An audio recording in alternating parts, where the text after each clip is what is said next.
Welcome to KetoMealsAndRecipes.com.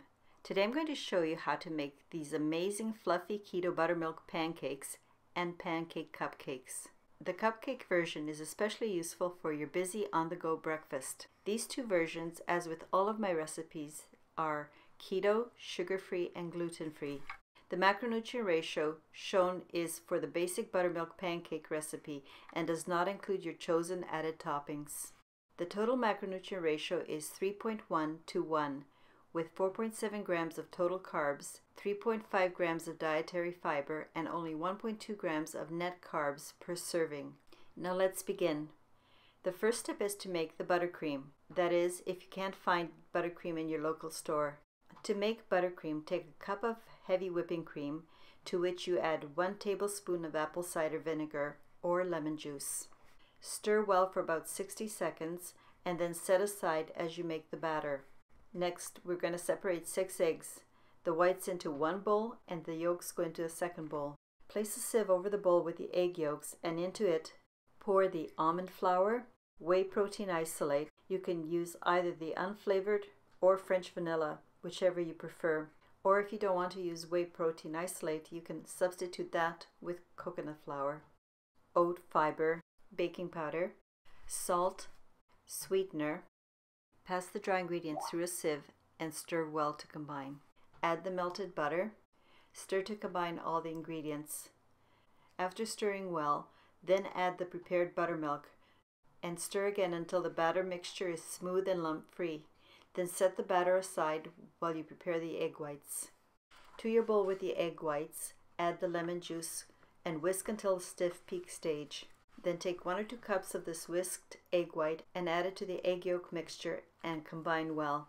This step will lighten the batter, making it easier to fold the egg whites without deflating them into the much heavier egg yolk batter.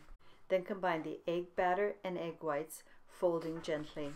And do not overfold because that will burst the air bubbles in the whipped egg whites. Then add the rest of the batter and fold into the whites. Now that you have made your batter, the first version we're going to make is the American Classic Buttercream Pancake.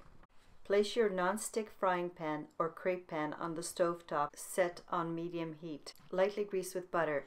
It's the butter that will give the pancakes that wonderful golden color. Then, depending on what size pancake you want to make, either pour 1 full cup of batter into the center of the pan, or if you prefer, 2 half cups for smaller pancakes. Because this batter is quite fluffy, you may want to cover your pan with the lid. This will keep the heat in, which will allow the middle to be cooked better.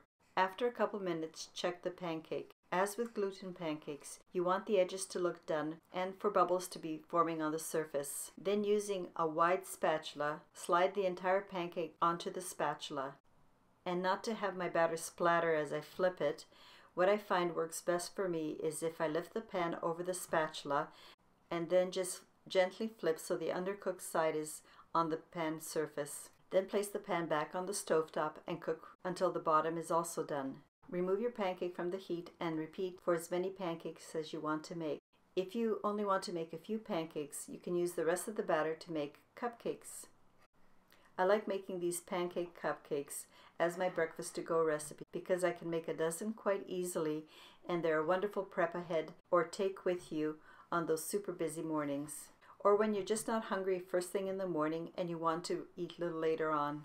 To make cupcakes, I used half of the batter, which made 6 cupcake pancakes when I made the first batch of classic American pancakes. Other times I just make a full batch of batter and that'll give me 12 complete cupcake pancakes.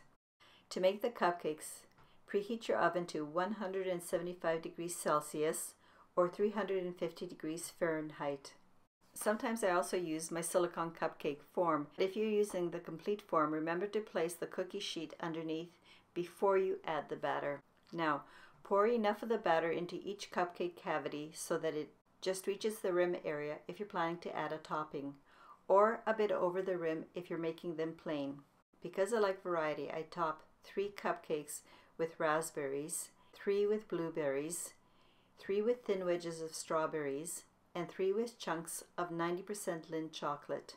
I will post the macro chart for each version in my blog so you can decide which toppings you want to use. Or if you prefer, have the cupcake pancakes naked to bake Place the pan into the middle position of your oven and set the timer for 20 minutes.